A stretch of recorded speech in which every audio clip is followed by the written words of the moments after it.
Hey, what's up everyone? How's it going? This is Watch, and in this video we'll be doing a direct head-to-head smartwatch comparison between the Moto 360 and the Apple Watch. Now, basically on one side we have the Moto 360, which is a quintessential Google Android Wear device that is probably one of the most cleanest looking smartwatches that you can get from that perspective, versus the Apple Watch is a completely new product from Apple. It offers a lot of things that you've already come to expect with most smartwatches, but it has some other unique factors as well, not to mention that unique design. But let's go ahead and actually take a look at the major differences between the two and see which one comes out on top.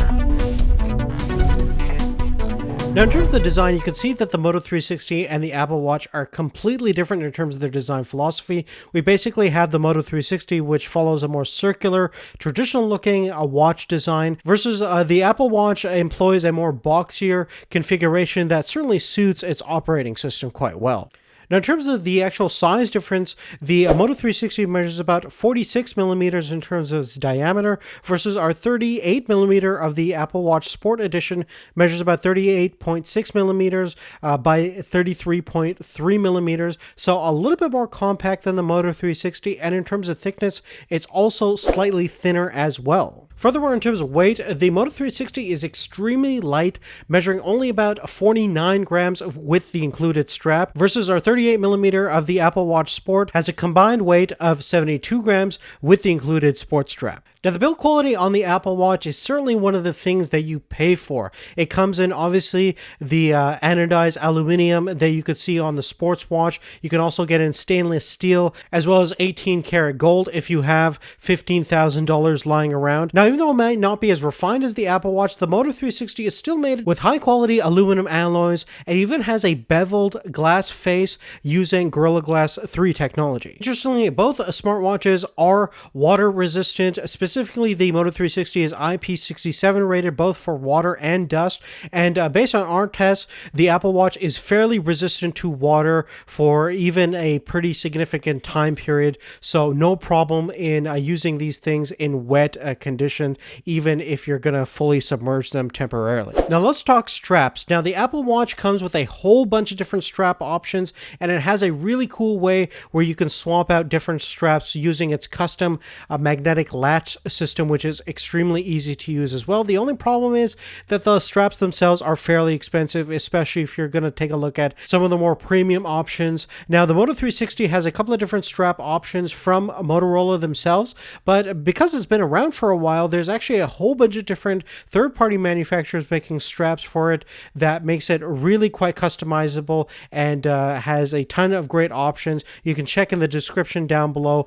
I'll share some of my favorite Amazon links for the Moto 360 straps. Now, let's talk about some of the control interfaces we have physically available on both smartwatches. Now, the Apple Watch has a couple of different options. Firstly, it has a force-sensitive capacitive touchscreen, so depending upon how much force you're sending to the capacitive screen, it'll allow you to do different things depending upon what apps you're using.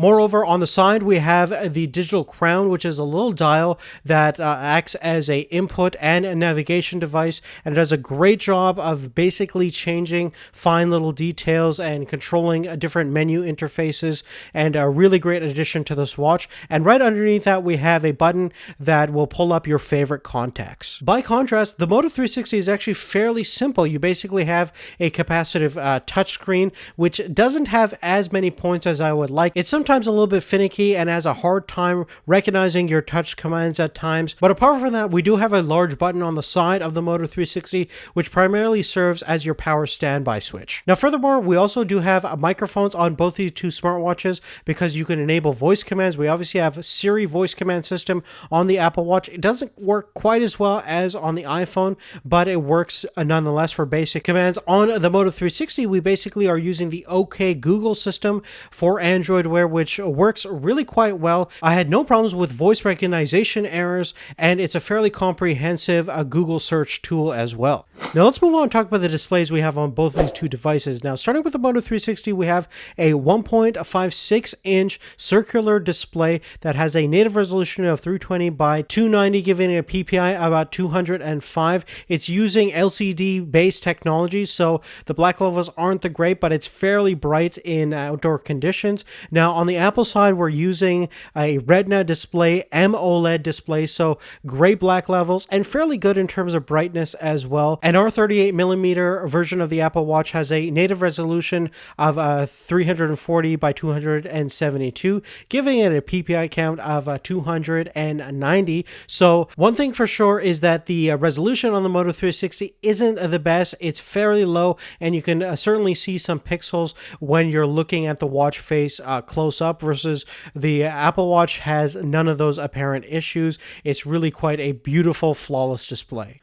Now, in terms of the array of sensors, both smartwatches are using a fairly similar list. They both have ambient light sensor, a gyroscope accelerometer, and both can basically turn on the watch when your wrist flips up towards your face and you're actually looking at it, and both have fairly similar response time in doing that action. Additionally, in terms of the health-related apps, both can track your day-to-day exercising and physical activities, as well as they both have an optical heart rate monitor at the back, so they can both measure and track your heart rate throughout your workout. Now, internally speaking, the Moto 360 isn't going to really impress anybody. It has basically a single core Texas Instruments chip with 512 megabytes of RAM, and even though that might not sound like much, it's perfectly fine for running a Google Android Wear, and because it's pretty limited in terms of its functionality and apps at the moment, it fits the watch quite well, and it might not be as snappy and as fluid as the system we have on the Apple Watch. The Apple Watch is using a custom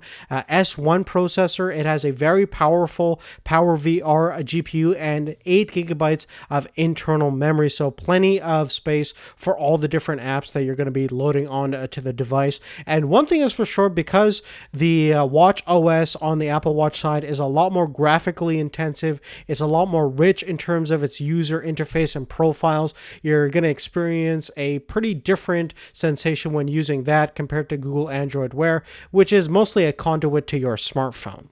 Now, in terms of connectivity options, we have Bluetooth 4.0 on both devices, with the exception that we actually have Wi-Fi 802.11 BG and N on the Apple Watch, versus we don't have that on the Moto 360. It's solely dependent upon your Bluetooth connection with your smartphone to get internet off that, versus the Apple Watch, even though it needs to be tethered to your iPhone, you still can get some information even for whatever reason you're disconnected, because it has its own dedicated Wi-Fi chip, which is definitely very nice. Now, in terms of compatibility and options, if you're interested in the Apple Watch, you pretty much need an iPhone 5 or newer, and you need to be running iOS 8.2 or newer as well in order to basically use the thing in the first place.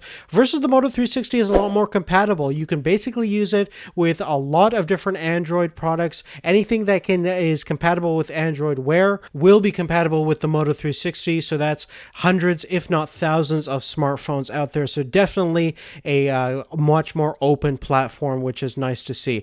Now, the last thing that we're going to talk about is the battery performance. Now, in terms of the size itself, the Moto 360 has a 320 milliamp hour battery, versus the Apple Watch has a 205 milliamp hour battery. And in terms of charging, they're both actually quite similar. The Moto 360 has an inductive charging solution. It actually comes with a little dock, very easy to charge the smartwatch, and the Apple Watch actually has a very similar system. It's not using a dock, but a magnetic cable that fits right onto the back, just like the Moto 360. Extremely easy to use and very intuitive indeed. Now, in terms of the actual battery performance, what I did is I tested out both of these two smartwatches for a couple of days and just measured the amount of runtime I got on both devices. So we're going to be looking at the average hours on both of what the Apple Watch can do and what the Moto 360 do based on my user habits. Now, importantly, both watches were set to about half half the maximum screen brightness. And here's the results over here. Basically, we're getting about 10 hours, 6 minutes on the Moto 360,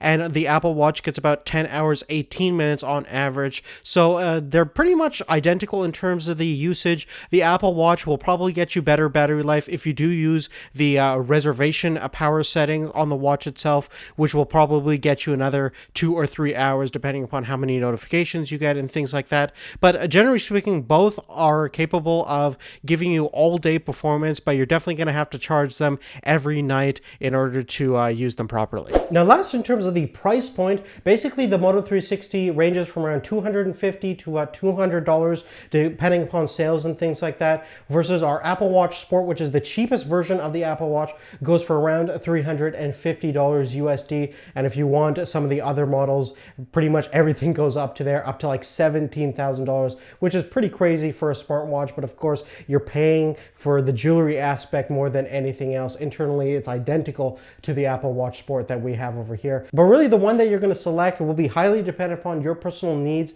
in terms of which features best suits your needs. Perhaps it's a price thing. The Apple Watch is certainly not a cheap item. It's a premium product that some people may or may not feel it's worth its high asking price, depending upon how useful they think a smartwatch is as a product itself. But at the end of the day, I think both products are more similar than they are different. They both offer the core essential features that you've come to expect from a smartwatch. Perhaps the battery is something that they could certainly both improve upon, but other than that, they're both fantastic. But definitely let me know what you guys think in the comment section down below. Give us a thumbs up if this video helped you out in any way, and definitely check out our channel for more videos related to the Apple Watch, and we'll have a full review coming up soon as well. Thanks again for watching. We'll see you later. Take care.